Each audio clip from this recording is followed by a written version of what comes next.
Hello, and welcome to the first episode of the FANDOM-sphere. This is Lucy, or Marauder Lovers. Um, And I'm Emery. Hi. and we are very excited to start off the podcast finally. I know you guys have been waiting for quite a while. We're going to start off our episodes with each episode we'll talk about an episode of Miraculous from season 3 is what we're going to start with, and then after we talk about that, we'll also be playing for you an Audiofic, which is a Miraculous fanfic that we've recorded for you to listen to. So to start off, we're going to jump right into season 3 with Chameleon. Comma, chameleon. You had to do that, didn't you? Like, I don't even know that song. I just know that little bit of it because of my mom. She randomly sings it sometimes. Emery has been torturing me with that every time we talk about this episode. So I've had to deal with that a lot more. I'm very proud of myself for annoying you. Okay. So Chameleon is the first episode of season 3. I joke that it is a cursed episode because it has Lila in it. So this is the episode where Lila is still back at school because surprisingly she did not disappear again after the season finale. So we have to deal with her, I guess, all the time now. And in this episode, we have Manynette trying to prove that Lila is lying to the class. And the whole class basically turns on her. And we get to see Manynette almost get akumatized. We see that she is able to fight off the akumatization again. And then we end the episode with things seemingly being fixed, aside from the fact that Lila completely threatens to steal all of Manynette's friends and then steal Adrian. For some reason, she thinks she can. Well, because let's just say Adrian has not proven really that he isn't a pushover. So, I mean, that is very true. But this episode is, I think it was a hard episode for most of the fandom to watch.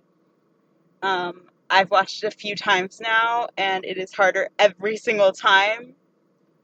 It's hard because we love these characters. They've endeared them to us, you know, and then suddenly they're so easily swayed into the clutches of Lila. And so it's sad. Yeah, it's hard to be upset with these characters that we love. I think that brings us to our next point, which is the characters. And in this episode, the majority of the characters were completely OOC. Yeah, I mean, there's so many points that I was just like, what? No, like, really? Really? I mean, I think the only characters that weren't out of character for the episode would be Adrian, Manynette, Lila, of course, because she's always a liar, and then Nathaniel. Yay, Nathaniel, because he's just himself, and he sits away from everyone, and he's like, y'all are... Well, he doesn't say y'all, because now he'd say y'all, he's French. But he's just like, yeah, you guys be over there, listen to this girl who is obviously untrustworthy. I'm gonna be over here eating my lunch by myself. Because Nathaniel trusts nobody. Yeah, and it works out for him in this case, I mean... Yeah, like, Manynette should have just ditched the rest of the class and gone and sat with Nathaniel. And just, like, been like, I'm gonna form my little friendship thing over here with the only person that doesn't believe Lila. Yeah.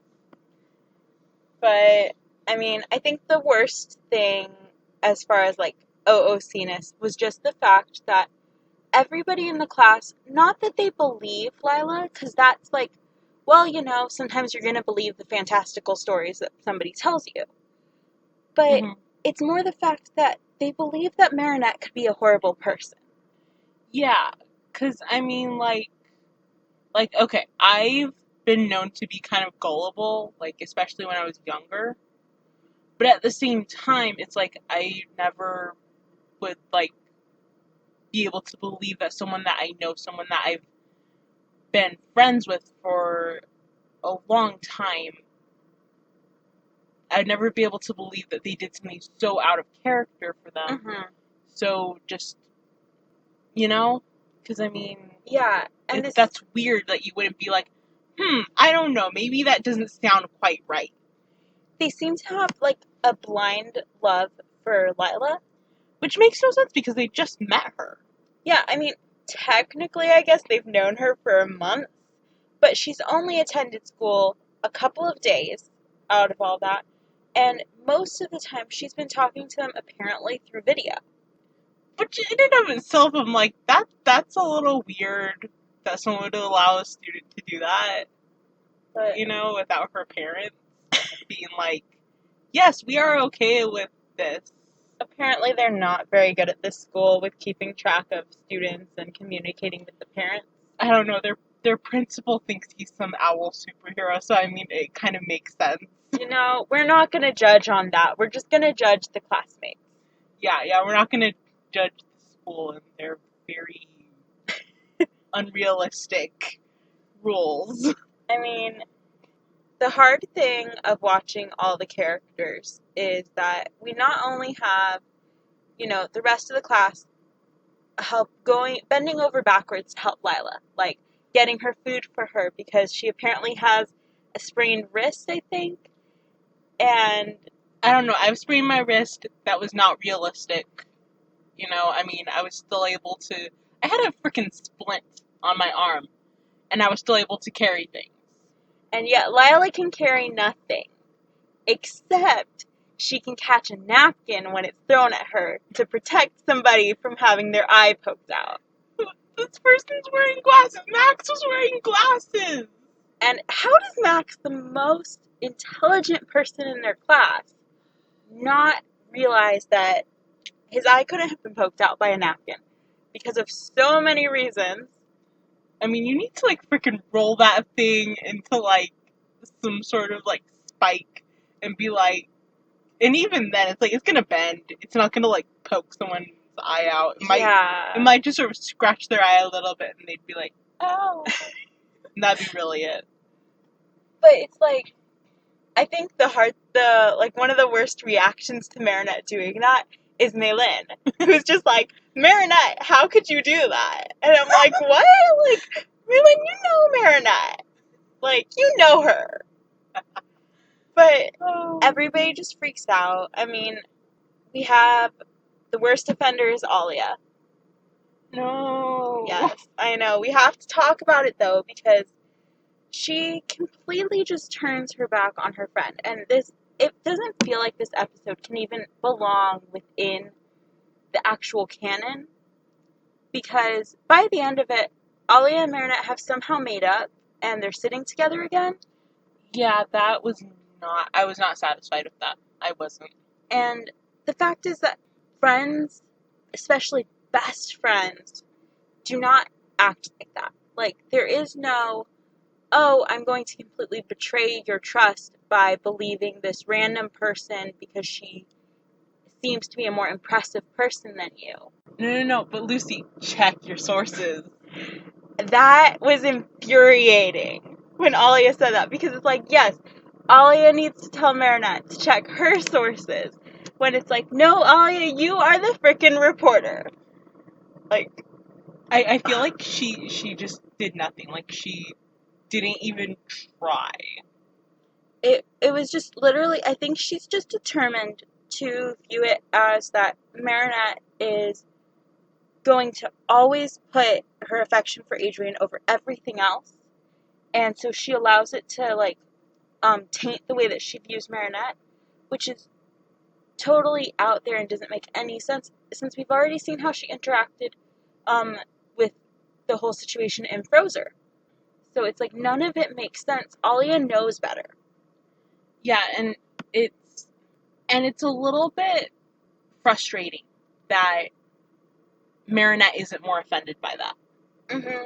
Because Manynette just kind of took it and was like, oh, well, maybe I need to prove that Lila's a liar, or, oh, okay, maybe Alia has a point.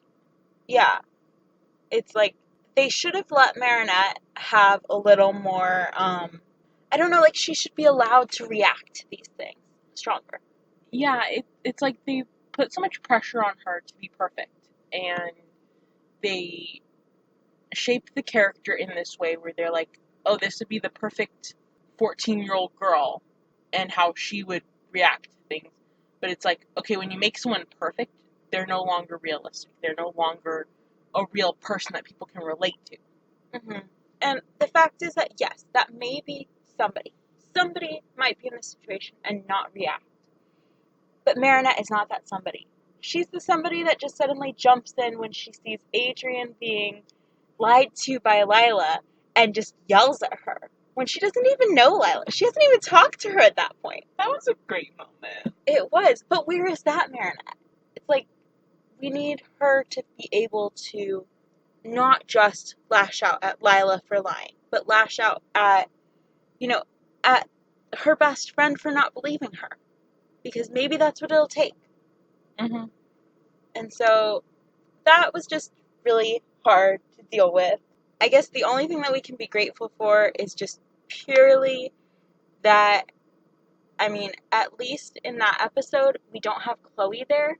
And so we don't have to deal with the how will Chloe react to Lila thing in that episode. Because honestly, I feel like with the way that they're going with things, it would have been a lot worse in that episode if they had had Chloe. Yeah, I feel like they didn't have Chloe there just because it would have been too much. They wouldn't have been able to do all of it. Although it doesn't seem like they really have a problem with that in later episodes where they're like, I'm gonna try and do everything in this episode. But sorry, we're not talking about that. But so I guess overall, just this episode was hard on the characters because they were very OOC. Manynette doesn't get to really fulfill who she is. And so that was really hard. So the next thing, I guess, to really talk about with this episode is the love square dynamics within the episode. This episode is pretty much just the only love square dynamics I think is Adrianette, because most of the episode Cat Noir is asleep. So we don't actually have any other sides of the love square. Would you say he was taking a cat nap? Oh. I need a little that thing. Like, I don't have the sound effects for that figured out. I will figure that out for further jokes. But we only have Adrianette really in this one, and Adrian is not at his best because we have him. Well, it does sadly fit the character for how he reacts. We have him giving Manynette some really bad advice of, if Lila's not hurting anyone, we don't need to do anything. And he doesn't stop to realize the people that are actually getting hurt in this episode. But I almost feel like that's the most realistic part of the episode, though, because it's very much influenced in how he was treated by his dad, and how he's grown up believing that he shouldn't rebel, he shouldn't cause a problem, and he should make things as convenient as possible. Yeah, you're right, it kind of fits into, I know there's a theory out there that Adrian has stopped at this point fighting back against things that his dad says because he doesn't want his dad to get re-acclimatized. And I think that would very much fit in with the fact that here he's telling Manynette not to cause an issue because they don't want Lila to get re-acclimatized. And it would fit in and make sense for his character if that was his view of things.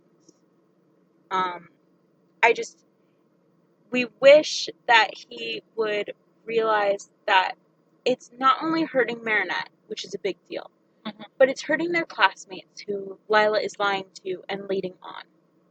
Yeah. And so, we have Nino over here thinking that she's going to get in touch with Hollywood directors, and Alia thinks that Lila knows all of these famous people and is best friends with Ladybug. I mean, those are just a couple of the examples, but she's lying to everybody. Yeah, which, I mean, I kind of feel like that would lead into us one day seeing that everyone's like, okay, Lila, why aren't you fulfilling these things? And, I mean, Lila can make one or two excuses, but after a while it's going to be like, why aren't you doing all these other things? But then, in the end, should they find out that Adrian and Manynette knew the whole time? I mean, for Manynette, they'd be like, oh, well, you tried to tell us, but if they found out Adrian knew, it would be like, Adrian, why would you let us think this? Yeah, it's Adrian's only viewing the immediate of what's happening, and he's not viewing the long term of the fact that this is going to affect not just his classmates, not just Manynette, but his relationship with everybody. Yeah, but I mean, he's short-sighted, and it's like, what young teenager isn't short-sighted? So, I mean, it's just, yeah, it is a character flaw, but it is a realistic one. Yeah, and that's a little bit like, it's hard because, like, why can they make Adrian so realistic, but Manynette, they have a harder time with? Mm-hmm. And I'm not going to say why I believe that, because that would just be a whole nother conversation. So, let's talk about the good thing for Adrianette in this episode, which is that ending part when they get back to the classroom and Manynette goes up to her seat that she has to sit at the back, and Adrian comes in and he just looks at her, and it's just this look, and everybody said that it's the look that he looks at Ladybug with and everything, and it's like the heart eyes, and it's just him realizing like how wonderful she is in that moment, it seems like, and that is like a really precious thing to see him looking at her that way. And then, like, he goes and sits with her, and it was just everything that I ever wanted.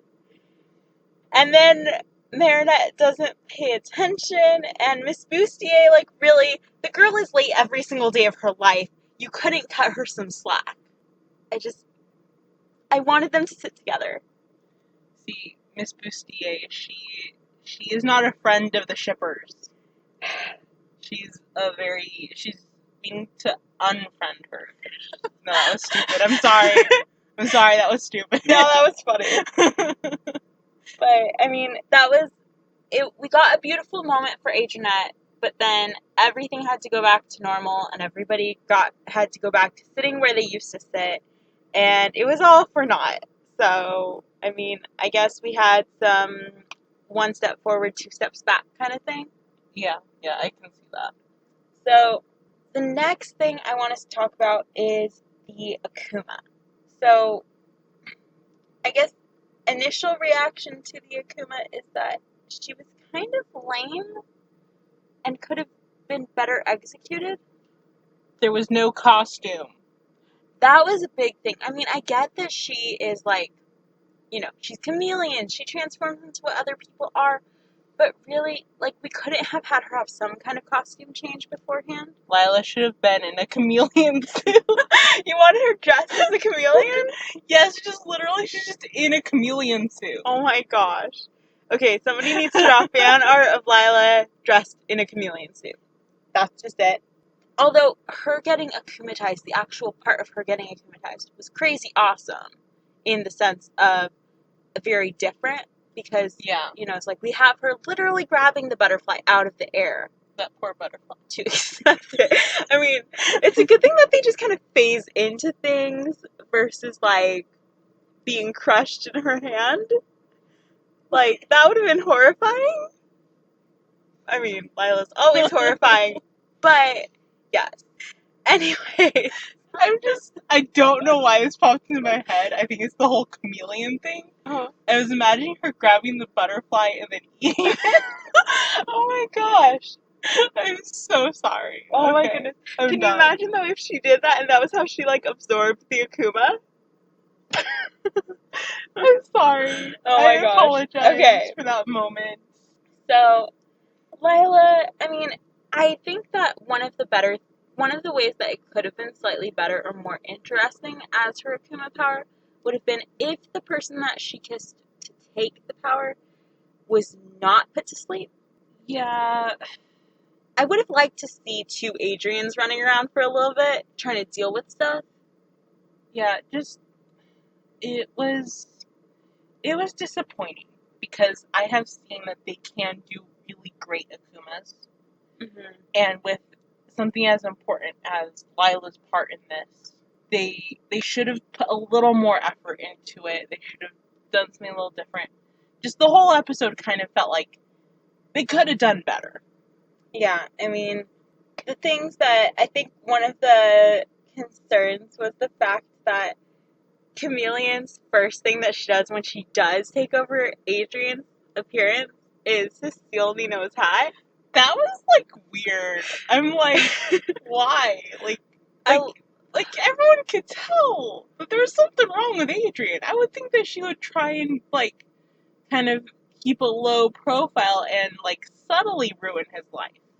But no, she has to be like, Nino, you don't deserve your girlfriend, you don't deserve me as a friend, and you don't deserve your hat. Let me steal it from you.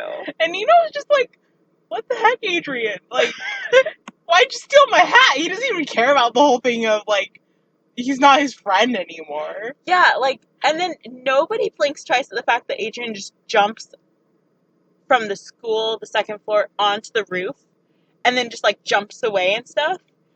Like, and why is Gabriel okay with Adrian's reputation being ruined? I mean, I would think that he would care like a lot about that. yeah, I mean, considering that Adrian is like the face of his fashion line, you know? Yeah, like he should really care a little bit more about the fact that his son was running around all over Paris causing problems. I'm pretty sure he almost had a bus run over a kid. Like, I think that's something that he did. And then it's like he's chasing Ladybug around the Eiffel Tower trying to kiss her. Like, I have to give props to Ladybug for being able to avoid kissing Adrian and like realizing very quickly and being the only person apparently to realize that Adrian was not the akumatized person. Yeah. Like, she's like, no, I know Adrian, and you are not Adrian. I feel like the episode was just like, okay, fans, understand, in this episode, everyone is very dumb. I mean, it's true. Like, just everyone is. But, I mean, I don't know. It was just, I have to question, I was just thinking about this, like, so Lila was, I mean, I guess she wasn't Adrian anymore when she wasn't Adrian anymore, and then she kissed Cat Noir and everything, because she had taken over, like, 3 people in between. Mm-hmm. She just kept kissing random people and everything. I liked her trick of becoming the little kid, though, and then tricking Ladybug. That was clever, when she became the kid and then tricked Ladybug. I don't know, I saw it coming, but like, at the same time, I'm like, okay, you know, like, that was actually kind of good. And then, like I said, Cat Noir is mostly asleep during this episode because he woke up just to then be kissed again as soon as he got in the scene. So we didn't even get to see him actually fight, really. Which was disappointing, because I would have liked to see a little bit more Cat Noir in this. But I think overall, the Akuma was just kind of, it felt flat. Because the oyster thing at the end. Yeah, like, what was that about? Like, she could become objects, too? Like, I mean, I guess it's an animal, but, like, still, like, It was just like, it felt a little bit, wrong. trippy. Yeah. Like, what? Like, and like, then, is this the same show? Like, did I accidentally change the channel? that was weird, the whole, like, she's an oyster or whatever, and now we're going to use the Lucky Charm to open the oyster. And that was, like, basically murder? We have to question the I don't ethical know, practices. I'm like, what happened to Lila? Was she okay? I mean, I don't like her, but at the same time, I don't want her injured. Like, that was really weird. I was concerned. I was very concerned. So, for, Now, I do have to say the episode was entertaining. yes, it was entertaining. Like, all the weirdness of everything was really entertaining. But, I mean, I guess it's just, I wish that they would have done just a little bit more with the Akuma than what they did. Yeah. So for each Akuma, we're going to do a rating of the Akuma. So this one, we are rating how many out of 10. And our rating scale is Nino's hats. Wait, I want to do a little song. Let's rate the Akuma. Okay. That was lovely. You have to do that every time now. I don't know. But, so, out of 10, I would give the Akuma a 5. What about you, Emery? I would give it 3 Nino's hats out of 10. So, I guess that puts it at an average of 4 out of 10 of Nino's hats. So, I mean, not the best, you know, it's a little below average, but not the worst. Yeah. So, I mean, I guess later on we might have to, like, compile a list of our ratings of the Akumas, so that way we can see what winds up being the worst rated Akuma in our book. But also, what is the best rated Akuma? Exactly. I mean, because we lot. want to also be positive. It was just kind of hard with this episode. This is a hard one. I mean, I guess from here we can kind of go into just our overall opinion of the episode. Like we said, the resolution of the episode was not great. The upside to the episode, though, is that we do have the continued plot dealing with Lila instead of having her disappear again. So we've got a little bit more continuity. As far as the rest of the class and Manynette, nothing was really fixed there. Just apparently between Manynette and Alia. Yeah. And so, I mean, I guess nobody else felt the need to try to fix anything with Manynette. Well, Nathaniel is perfect, and he didn't need to fix anything with her. All right, Nathaniel is exempt. He's okay. Thank you, I appreciate that.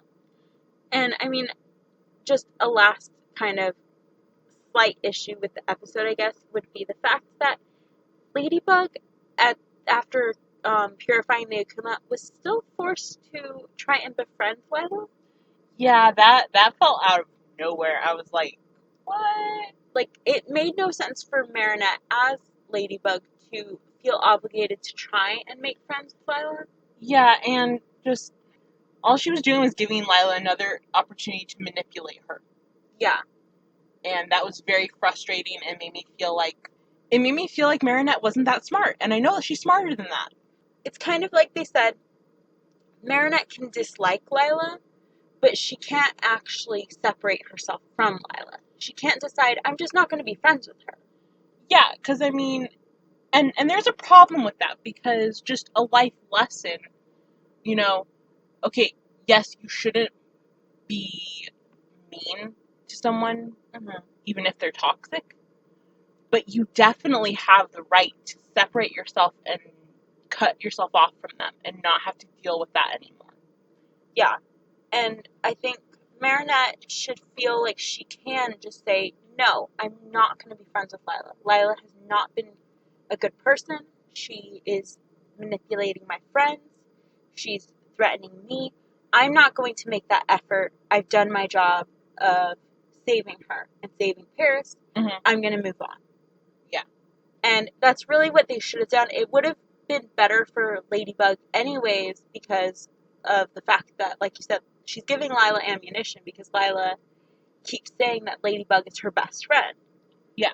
And so it's like, really, Ladybug had the opportunity to distance herself from Lila there and make it harder for Lila to continue that lie. And that would have been a good opportunity to show that. I know that probably doesn't fit in with what they want because they want the class to believe Lila. But it would have been a good opportunity to at least, you know, deal with that a little bit. Yeah. So, like how we're rating the Akumas, we're also going to rate the episodes. So we decided that this episode is going to be rated out of 10 oysters. So, my rating for the episode is 2 oysters out of 10. And I gave it 4 oysters out of 10. Probably for entertainment factor. Exactly. I mean, like, just the fact that Lila turned into an oyster, and then the whole thing of Nino's hat, like, Nino was more upset about the hat than anything, so, like, that was actually really amusing. Yes. Yes, it was. So this episode gets an average of 3 oysters out of 10. So once again, below, like, it's Now, not the best. how many of those oysters have pearls in them? I'm going to say none. Okay. I would say that none of these have pearls in them. I had to ask. I had to. So that's it as far as discussing the first episode of season 3, Chameleon. Next time we're going to move into episode 2, which is Where Dad. So for now, go ahead and stay tuned to listen to our first audiofic. And thank you for visiting the Fandom-sphere. We'll see you next week. Bye. Bye. Welcome back to the Fandom-sphere for the audiofic portion of our podcast. This week we are beginning the fanfic by I'm the Punchlord entitled Manynette. Summary. What do you do when you have so much to do but so little time for it? Well, an Akuma that can get on top of it all does have a certain appeal. Chapter 1. So much to do. Manynette could handle a lot. She could shoulder many responsibilities, and she could be trusted to stay on top of everything. She could say with certain pride that she could handle a whole lot. Being Ladybug, that was in the bag. Schoolwork, she was staying on top of it, for the most part. Being the class president, she was well liked and had everything she needed to get done. She pretty much stayed on top of all her responsibilities, and her classmates knew they could approach her for anything.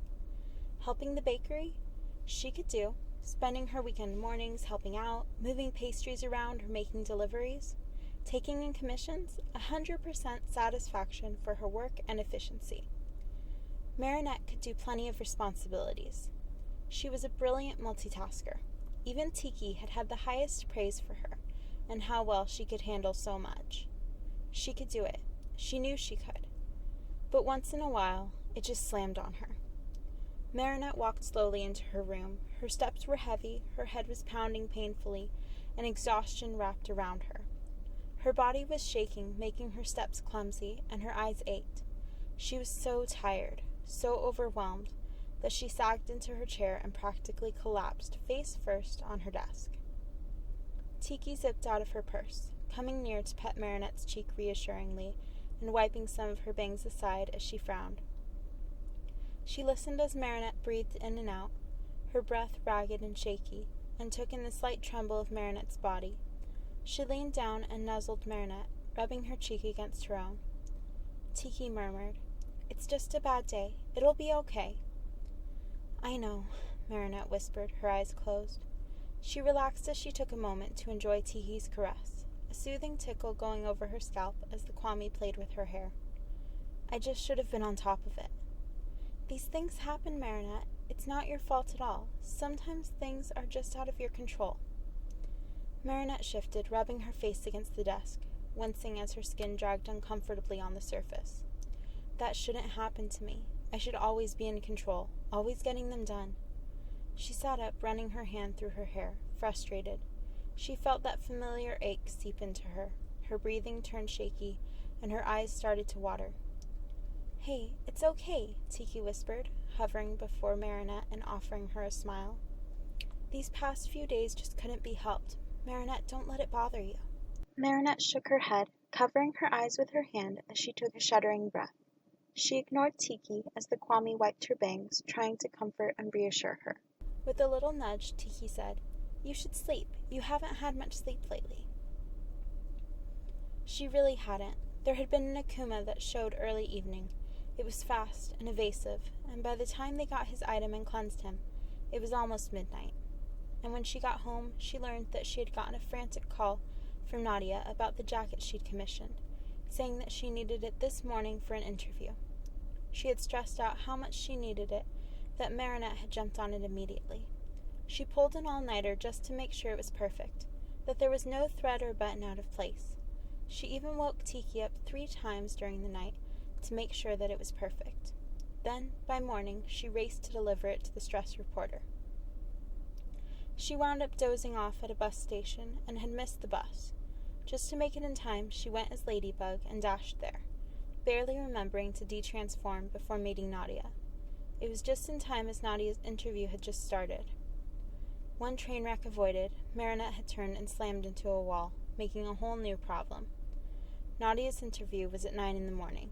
Manynette was late, and she had completely missed an early morning meeting that she, as class president, should have gone to. She rushed to school and hurried to class, tripping on the steps.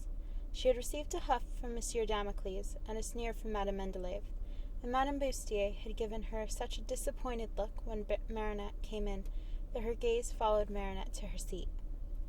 She sagged down for just a moment when Bustier had called out, "Stay awake, Manynette.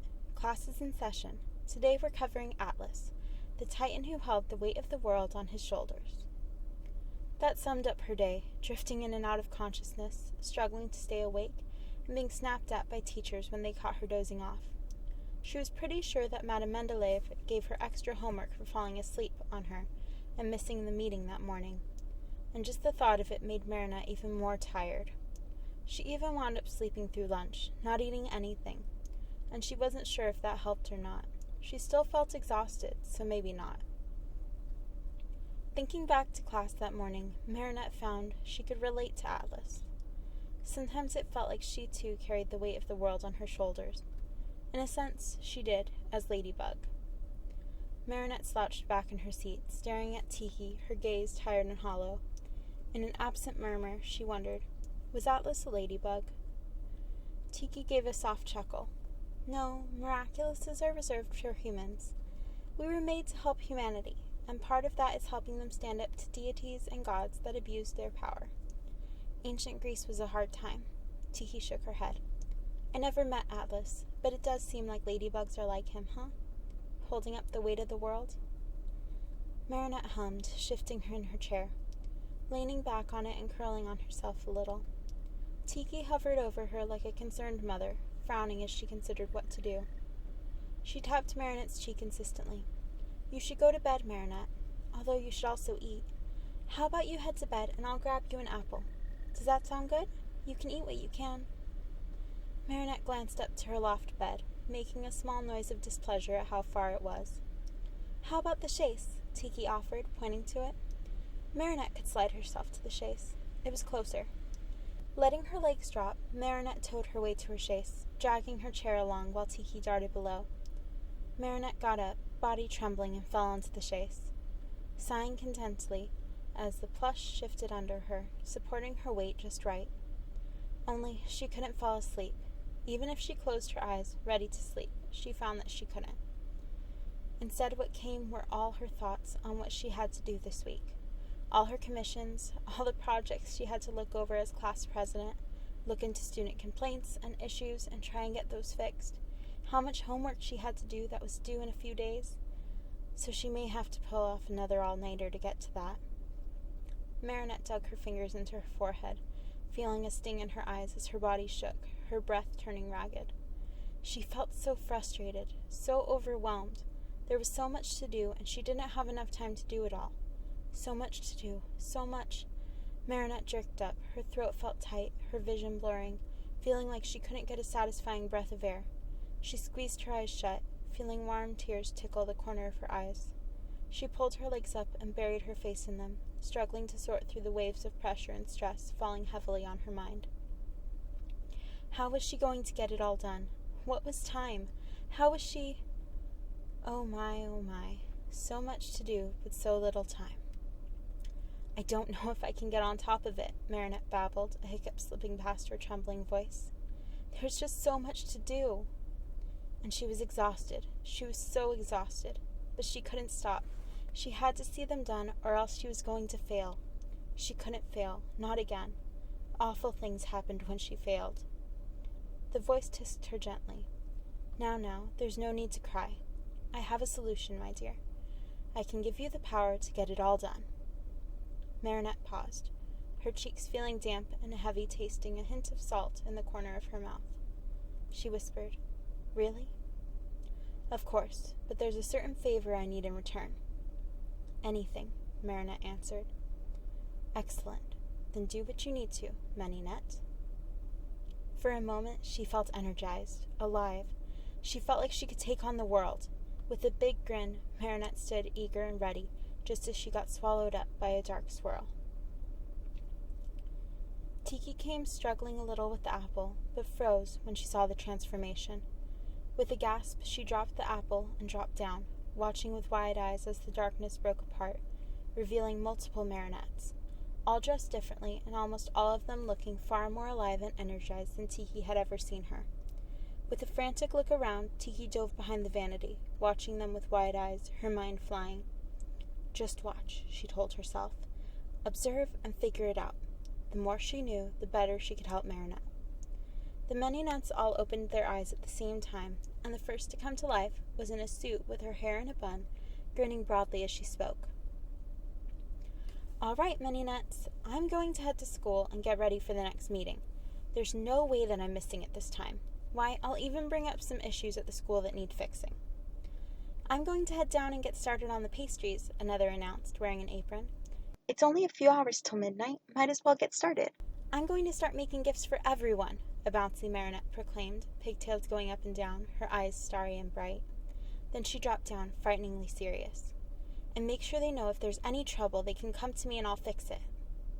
She jumped when a hand rested on her shoulder, turning to the Manynette with a bun. Carinette, we can team up. That can technically count as my duties too. Yes, you're right, Presinette. We'll be the dynamic duo. Another Manynette with a bun walked past them, moving her pink sunglasses up, lips pursed as she stared at the crafting desk. While you guys do that, I'm going to start working on those commissions. The more I get done, the more I can take on. Presinette gave her a big thumbs up. That's the spirit, Fashionette. Another Manynette, whose hair was pulled into a small ponytail, went to the desk beside Fashionette, starting to make a list. And I'll start cleaning the house and getting on homework, and in the morning, if you get them all done, Baconette, I'll get on those deliveries. Challenge accepted, Chorinette. As the Marynettes all talked and murmured among themselves, the quietest one, dressed in Marynette's white pajamas, with a pink sleep mask with white polka dots set on her forehead, stood by, looking dead on her feet. She slowly wandered past all of them, mumbling as she went, I'm going to sleep. Night, Napanette, they all chorused, many of them parting ways to get started on all their responsibilities. So much to get done, and there was no time to spare. In his lair, Hawkmoth smiled as he detransformed. Not a destructive Akuma this time, but perhaps it may work in his favor. A girl with so many responsibilities had to be capable, and she had the appearance of a civilian. Ladybug and Cat Noir wouldn't hurt a civilian, and they wouldn't see her coming. Yes, this had potential. Ignoring Nuru as the Kwami gazed up at him, paws set to his stomach. Gabriel left the lair, eager to see how tomorrow would go. Once he was gone, the Kwami let out a soft sigh, drifting down to the floor and laying on his side, curling up as he clutched his middle. The butterflies slowly drew near, settling on and around the Kwami, facing the dark silence together. Unfortunately for Gabriel, the Akuma's work wasn't entirely done yet. On Marynette's balcony, Napanette laid out on the lounge chair, her pink sleep mask with white polka dots pulled over her face. In her deep doze, she wasn't aware of her earrings flashing between pink and purple, growing faster and faster till there was a burst of magic. Napanette jumped, looking up to see Ladybug stumbling over her, looking just as surprised and barely catching herself from falling forward. She turned to Napanette with wide eyes, wincing at the flat stare Napanette gave her. I'm so sorry for waking you up, the Ladybug look-alike whispered.